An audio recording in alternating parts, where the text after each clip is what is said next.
Hey, what's going on, guys? It's ETA Prime back here again. Today I'm going to do a quick review of the BeeLink A1 Android box. Right off the bat, when I open this thing up, it is tiny. It's 3 inches by 3 inches, 0.6 inches tall. It is a small little Android box. Before we get started here, I want to let you guys know that I bought this from GearBest with my own money. This was not sent to me for review. I got this for my kids' room so they could watch Netflix and YouTube on here without having to use my Nvidia Shield or something like that. On the front of the unit, there's a small LCD display that'll tell you the time of day. Now, it automatically sets itself when you set your region and connect to Wi-Fi.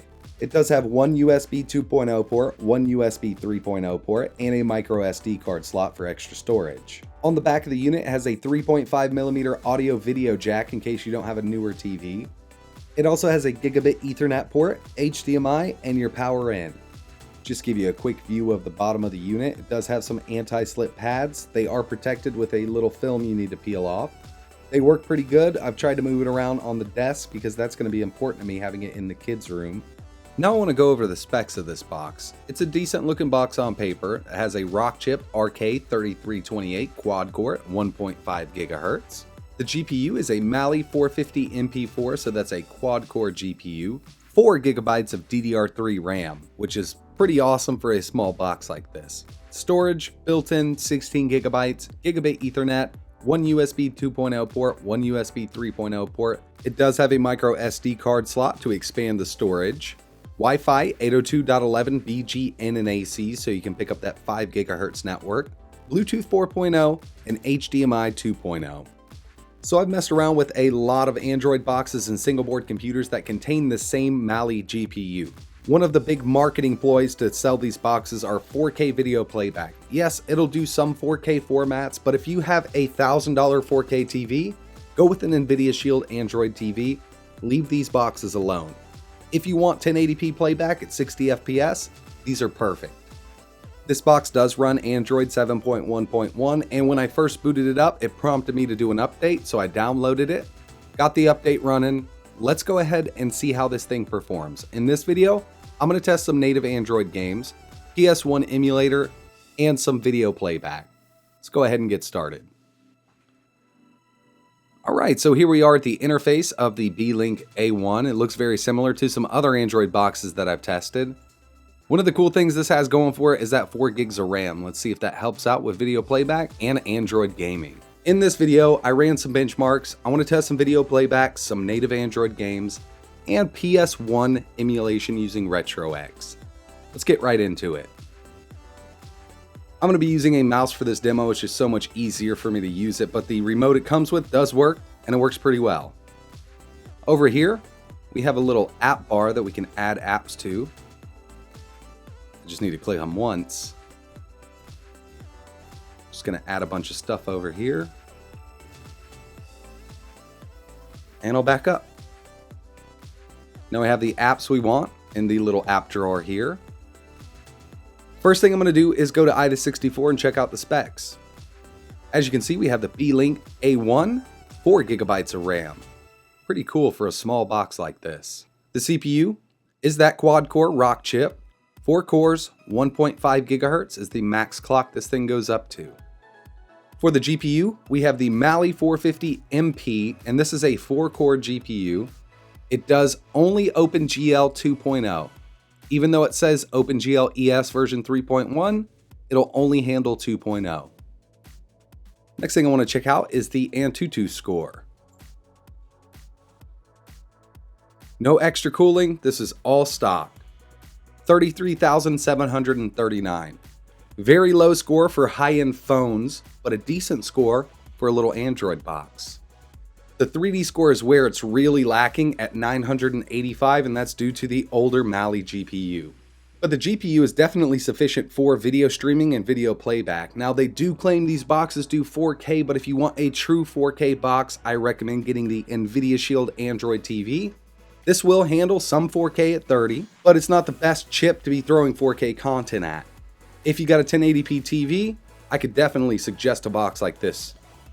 As for video playback, we can install the Google TV version of YouTube, but it's limited to 1080p. Go ahead and go to a 4K video.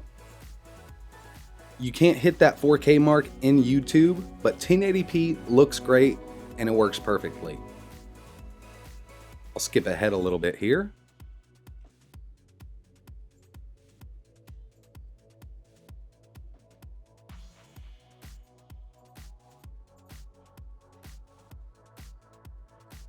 Very smooth video playback.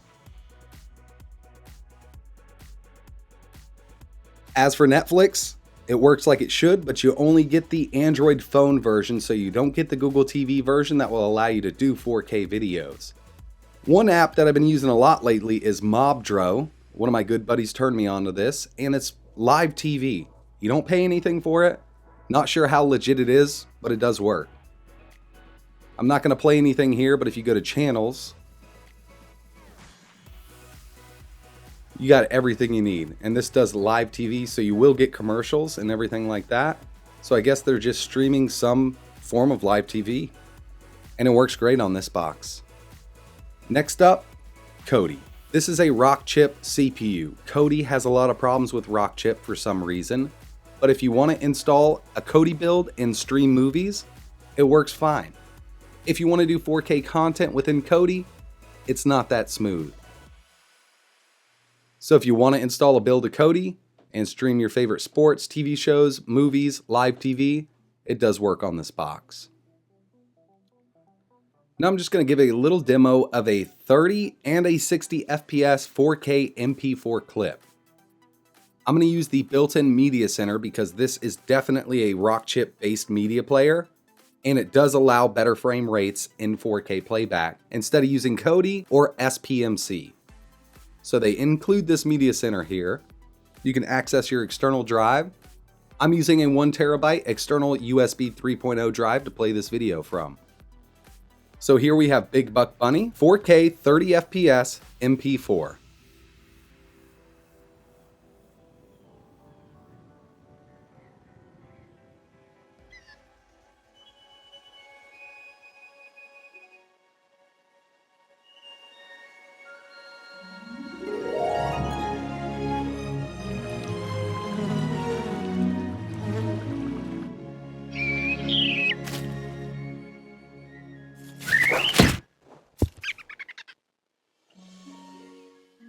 I do have this hooked up to a 4K television. It looks amazing.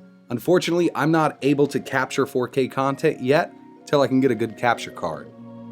But it's playing very smooth at 30 FPS, as you can see. I'll go ahead and fast forward it, see how the buffer is.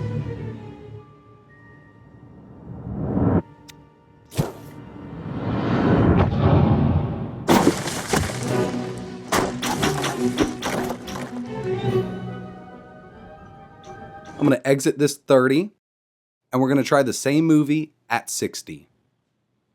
You'll notice the difference immediately. It's very choppy. These chips are not meant to play 60 FPS 4K.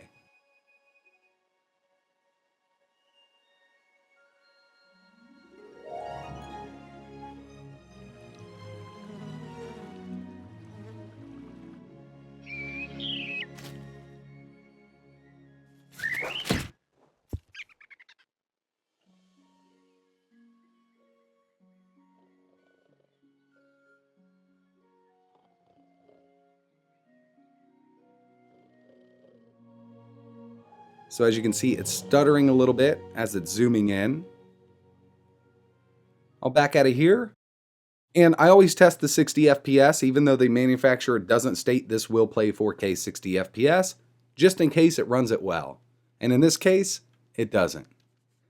Next up, native Android gameplay. I tried playing Asphalt Extreme. I cannot get it to launch, at least with this software update that's on here now. Maybe in the future it'll work. But Bully Scholarship Edition does work. I'm going to go ahead and plug my controller in. So here we are with Bully. This is on medium settings. I notice a little bit of lag here and there.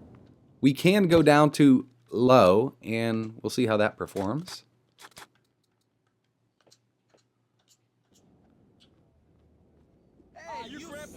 And it does pixelate a lot, but the game runs a lot smoother.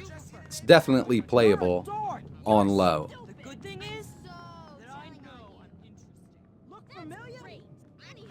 You're newer than me. If you want to deal with a little bit of lag every once in a while, you could use medium settings. Why did you just walk into me? I heard the new kid has been kicked out of 15 schools and camps. You're about to get hit, jerkhead! You're just a bully. Come on, barf bag! I can take it! And finally, I wanted to test a PlayStation 1 game here. I'm going to be using RetroX because I don't have to install the BIOSes.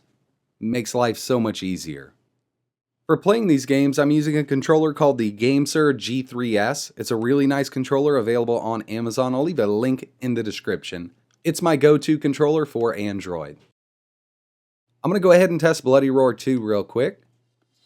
So if we're able to pull off PS1 games at a decent frame rate, NES, SNES, Game Boy, Game Boy Advance, Game Boy Color, all of those should work great.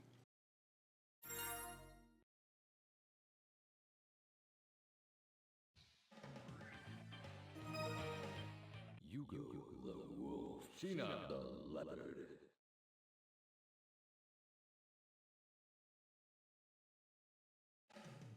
Here we go. Get ready. And I can already tell you this is going to work perfectly here. Very smooth playback, and it looks great too.